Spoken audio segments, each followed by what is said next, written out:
Lots of people who were inside still out here watching, wanting to know all the detail. Working the scene hours later, Sheriff Guidro says he and his crew will likely work through the night. Dozens of girls in Lafayette now have the perfect prom dress thanks to the Cinderella Project on their phone. But if you can put your phone down for just a few minutes, you'll get a free ice cream. The mayor notifying those residents who are under evacuation that they will be put up in hotel rooms for the evening, and the evacuation will continue on through the night. The leader of the Catholic Church is going after a new set of followers on Instagram. And crawfish. We've been hearing a little bit about a new treat on the block lately. That's what Travis has started to dig into right here. The new high school planned for the Youngsville area could have a name by early next year. Good evening. Thanks for choosing Acadiana's News Channel at 6. I'm Valerie Ponseti. Right now, Lafayette police are on the scene of a shooting in the 400 block of Jones Street. Police say a 17-year-old victim is in stable but critical condition after being shot multiple times. They say the alleged shooter took off in a black car. We do have a crew en route and will continue to update that story. In St. Landry Parish, Opelousas police are investigating a homicide that happened overnight. Just after midnight, police responded to a shooting at Fern and Berto Avenue. The victim is identified as Kevin Roberts, was found dead at the scene with multiple gunshot wounds. Police are now looking for the suspect. If you have any information, you're asked to call Opelousas Police. The man accused of shooting Jennings police officer Ricky Benoit nearly 2 years ago will remain in jail. That's after yesterday's jury came back with a guilty verdict for George Loudons. He's convicted of attempted first-degree murder and felon in possession of a firearm. Fire officials in Arnaville are working to determine what caused a house fire on Oscar Rivet Road. Officials say it started yesterday morning in a shed and spread to the home's patio. Several residents reported an explosion caused by an oxygen tank in the shed. No one was home at the time of the fire. In Lake Charles, a convicted sex offender is back in police custody. For the most part, the houses here on Oak Springs Lane have dried out, the water receding into the front yards, but some people on this street have had enough.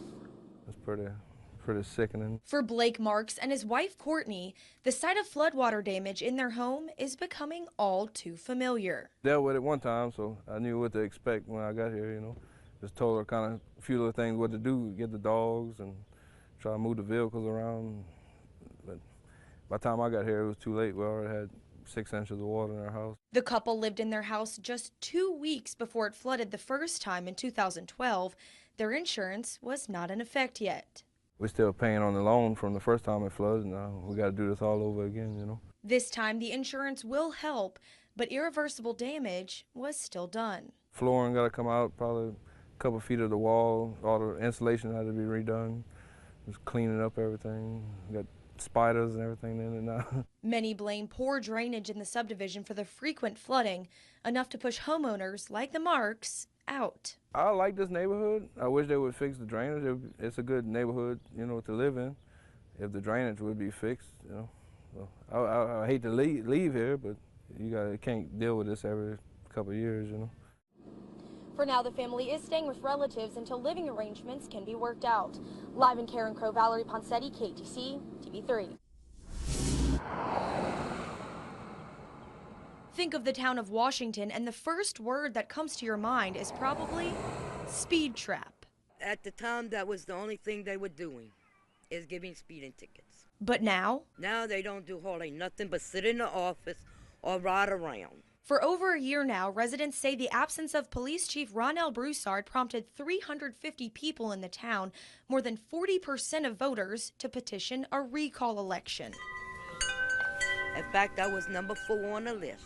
Broussard told KATC he was out of work because he was injured on the job and had to have several surgeries. But residents like John and Sylvia McBride say the department's problems go far beyond that. They want to know why he can go hunting with no patch on his eye, nothing on his arm. There's no police department at all. He's never in office, and the other officers, when you need them, they're never to be found. If the recall election is successful, a new police chief will be elected to take Broussard's spot by the end of the year. I would like to see the citizens of Washington get a police department that we can depend on. When we call, they will be there and not play around. Are you planning to go out and vote tomorrow? Oh, I'll be there early. In Washington, to get him out. Valerie Ponseti, KATC TV 3. Parish by Parish news begins in Lafayette Parish, where a sheriff's deputy is facing home invasion charges. Jonathan Lavoie was arrested just after midnight last night and is currently out on bond. No further details surrounding his arrest are known at this time. However, we will continue to update the story as the information comes in. In Iberia Parish, deputies are still investigating the death of a man found dead in a car in New Iberia. Yesterday, deputies were responding to a call on Field Street about a suspicious car when they found the unidentified male victim in the car with a fatal gunshot wound to the head. If you have any information, call Iberia Parish Sheriff's Office. Funeral arrangements have been set for 14-year-old Teddy Daigle, who passed away Thursday during a basketball game. Visitation will begin at 7 that morning. The new high school planned for the Youngsville area could have a name by early next year. Tomorrow at 5, the committee will meet and attempt to narrow the list of suggested names down to its top 3 or 4 choices. So far, 8 names have been submitted, ranging from Oil City High to, of course, Youngsville High.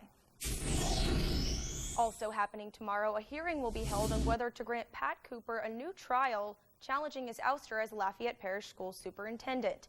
The hearing comes after District Judge Patrick Michaud's ruling last month upholding Cooper's firing.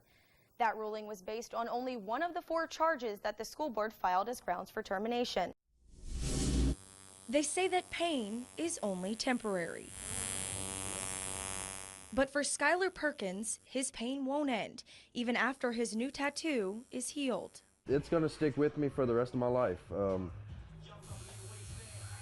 We're talking about somebody that I grew up with, you know, that I ate with, I shared a bed with. Skylar won't ever fully heal, living with the death of his older sister Kimberly, a murder his family saw coming. My mother and I, we both knew that it was just a matter of time before it went too far. And unfortunately, this was a time that it went too far. Kimberly's husband, Sam Clark Jr., is charged in her death. The couple had a history of abuse. And according to her brother, she had plans to leave the marriage, turning to her last posts on Facebook for proof. Kimberly, she wanted help. For Skylar, just a few hours of pain is worth it for a memory of his sister that will last a lifetime. This is nothing, not even close compared to what she was feeling. But she's not hurting anymore. In Baton Rouge, Valerie Ponseti, KATC TV 3.